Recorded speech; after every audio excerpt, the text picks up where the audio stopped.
Hey, this is Matt once again. Welcome back to another video. Another paid request this time from Cryptic Chance. Thank you so much for that. And for those interested in requesting pretty much any type of videos, topics, reactions, commentaries, re-reviews, what have you, feel free to send it either directly to my PayPal or join my Patreon. Both links are down below in the info box. And this is for Shudder from 2008.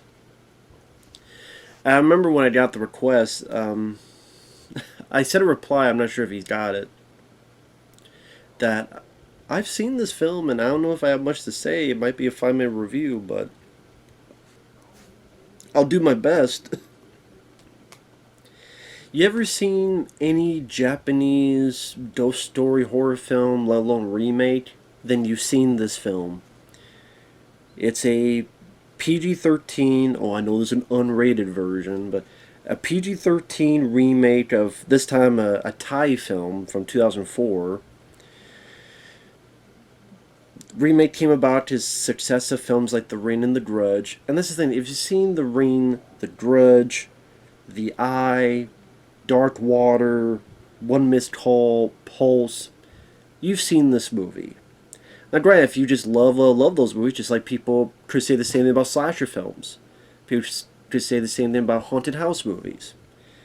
But these films were never my cup of tea.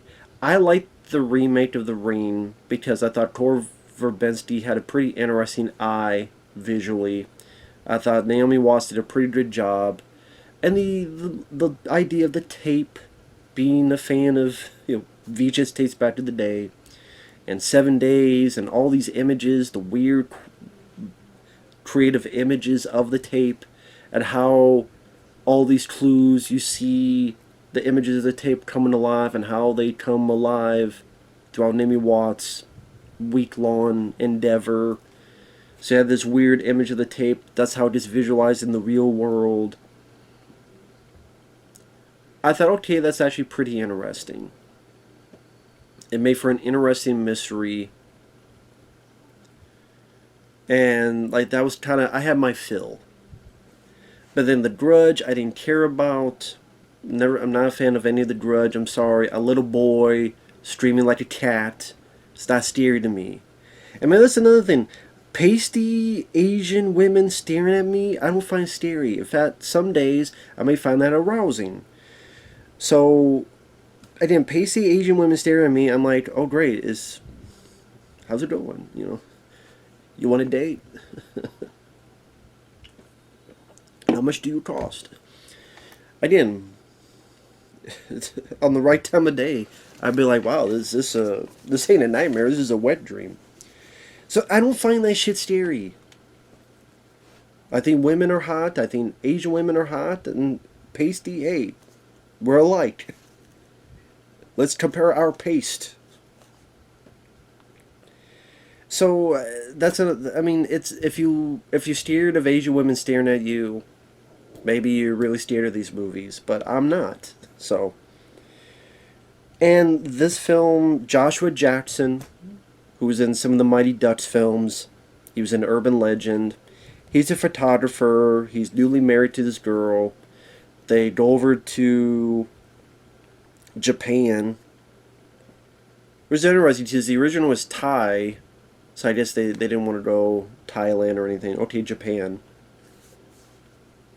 To be honest, I haven't seen the original, so I don't know if that takes place in Japan, to be fair. Anyway, he's there on business. While they're driving, the car hits a woman out of nowhere, RKO out of nowhere. And they turn and the body's gone. She's freaking out about it. He's like, relax. I just no harm, no foul. There's no body, no evidence. Cops are there. They didn't find anything. But throughout the film, he's saying how he tweaked his neck. I mean, they reference this so many times. By the second, third time, to some the first time, they'll know that this has something to do with the ghost. Him tweaking his neck. They make this so obvious. They're put so much time into this. There's something to this that involves the ghost. Lo and behold. And they go through their PG-13 sex scene. And they take these photos, and apparently there's the light and a ghostly figure in these photos. and they delve a bit into spirit photography. And the wife starts seeing weird things. She's on a subway, she sees a woman in the reflection, and her face turns to a skull. Or a CGI fly out of the eye. Which, you know what, that was done more creative in the Ring remake, where she's looking at the VHS tape screen at a fly that's in the movie, the tape, and then she turns and says, wait a minute, and she slowly goes in, and the fly is actually on the screen. So the fly that was part of the movie, when she turns, it's on the same spot, and she picks it up, and it's real. Like, okay, that was kind of cool. Here is CGI out of an eye, whatever. They see this psychic guy. He starts yelling, and Joshua Jackson doesn't want to translate. So right then and there, you know something's up with Joshua Jackson. And you find out that Joshua Jackson's character knew this girl that they hit, and that they're seeing these images of Megumi, sorry. That apparently he had a relationship with Megumi, and she was needy and obsessive, especially after her dad died. And his two buddies, spoiler alert, his two buddies get killed. One gets his eyeball fucked up, especially 10 PG-13, and one decides to take most of his clothes off and jump out the window. Hey, maybe don't drink that. You're drinking the wrong shit. Drink some Mellow Yellow or Mountain Dew. Maybe you'd be not jumping out of windows. But it's because of the ghost. I still don't get the reason why there's this bit, like before they find him, he's doing something with razor blades and he's cutting these photos, and I don't know what to deal with that. I missed the point of that.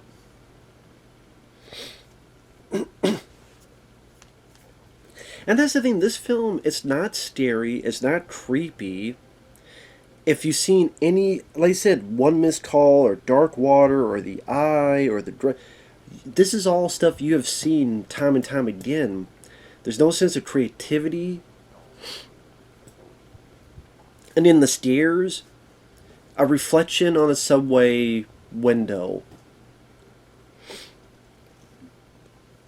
One nightmare scene where she's imagining the girl on the hood of a car, and she's kind of standing like this, and then falls off, slides off, which made me laugh more than anything, because she's on the hood of a car, whew, it kind of just slides off with the same look on her face. Just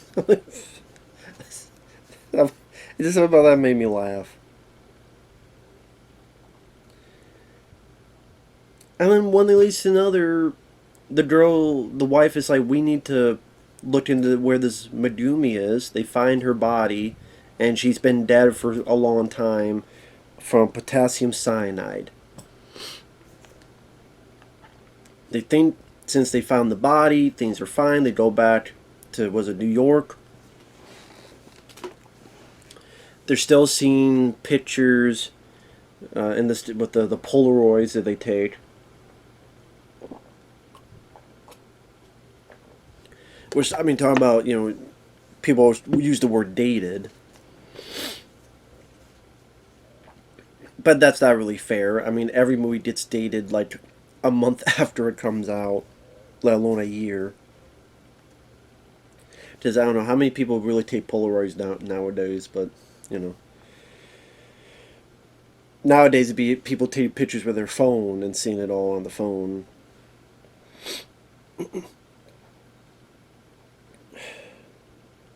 And pretty much the ghost wants Joshua Jackson either to ride him, and she slowly takes her shirt off, and there's a bunch of shit on her back, or she wants to French kiss him.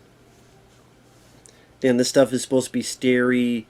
I found it kind of laughable. I don't know, just the CGI ton and kissing Joshua Jackson. I mean, that's a hell of a French kiss. And then one day, the wife looks at these pictures again, finds this little storeroom that Joshua Jackson had, Why he didn't delete this footage or just throw it away or whatever. Because, to be fair, she didn't know that Megumi was dead, and if she ever came, you find out that in order for the girl to leave him alone, he got his two buddies to drug her up, fondle her while he took pictures. And then the two buddies take it too far while he watches. And the wife finds this out, and Joshua Jackson had this footage. The reason he kept it, and I remember this, is because, well, if she ever comes back and this and that, she wouldn't leave me alone. She was obsessed with me.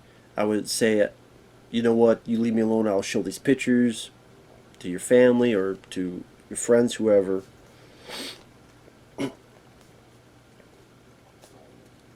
Although, to be honest, why couldn't she just say, hey, these two drugged and assaulted me, and they took pictures? These are the pictures they took. But maybe that embarrassment as well she didn't want. Now, to be fair, the one thing, which maybe this was in the original, is, okay, the ghost didn't want to kill the innocent woman, the wife. She just wanted to warn her. Now, granted, you don't really get that much from the ghost's actions. You get that because the wife literally has to say it out loud. She was warning me. She was warning me against you. That's why, previously, like, she tried to push me out a window, but she didn't go all the way with it because blah, blah, blah. So she leaves Joshua Jackson because she realizes he's a piece of shit. Josh is like, no, don't leave. Gets locked in the room. Knows the ghost is there. I know, oh yeah. You want it? This is what you wanted, huh? Starts taking all these Polaroids. Finds out that the ghost is on his shoulder and been on his shoulder the whole time. That's why he always had these tweets on his neck. That's why at one point he went in to weigh himself and the doctor's like, what the hell? Because he's weighing like the weight of two people. And it looks ridiculous. It looks like they're playing chicken wars, chicken fights. Shoulder wars. In the pool, when you're in the pool with someone and someone's on your shoulders and they have someone on their shoulders and try to push them off. I'm like, chicken fight? You don't have a chicken fight? You don't have shoulder wars? In the spirit, asshole, we can't see him. Again, why would that be a creepy image? The idea is supposed to be, oh my god, this ghost has been on you the whole time. But it just looks ridiculous. Like the most goofy piggyback ride ever. Oh, she got a horsey. It's called Joshua Jackson. And then he wants to get her off, so his brilliant idea is to take like a piece of thing and fry his neck. And then I guess this is his way of trying to end his life, I guess. He takes his stuff and he electrocutes himself. And then you find out he's in a mental asylum. He's a fugue state, and the ghost is on him, and they're together. The end. That's what I mean. It's just, I don't get what was supposed to be so scary or frightening about this film. What was supposed to be creepy? What images was I supposed to be creeped out about? Joshua Jackson and the lady, I don't think they were bad acting wise, but I really can't say I was that interested in their characters. The spirit photography, maybe there'd be some intrigue, but then, like, they talked to the experts or the guys running this paper for like 5 minutes, and then you never see them again. I'm thinking, this is more interesting. This whole magazine that put these, and sometimes they fake it, or sometimes they don't know if it's faked or not, but they put it in the magazine anyway. But then the guy has a special room where we know Because apparently Polaroids you can't fake. Because so if it's on Polaroid, we know it's real. And there's a whole like room with a shrine of all these Polaroids. Maybe that could be more interesting of a story to delve into this magazine company or whatever you want to call it. But the Spear Photography, but again, 5 minutes they're gone, and instead you're in this couple where again it's pretty tame. It says PG-13. The scares are lackluster. The story isn't much. The two leads are again the acting. I don't have any issues with that. It's just very blasé, very mediocre, very forgettable, and very boring to be honest. I guess I could be thankful it has somewhat of a shorter running time compared to other movies. But and this was a hit. That's the sad thing. It cost $8 million, made $25 million in the U.S. and $47 million worldwide. So even a film like this, it made 3 times its budget in the U.S. alone. So even 8 million, even if you double that somehow for marketing,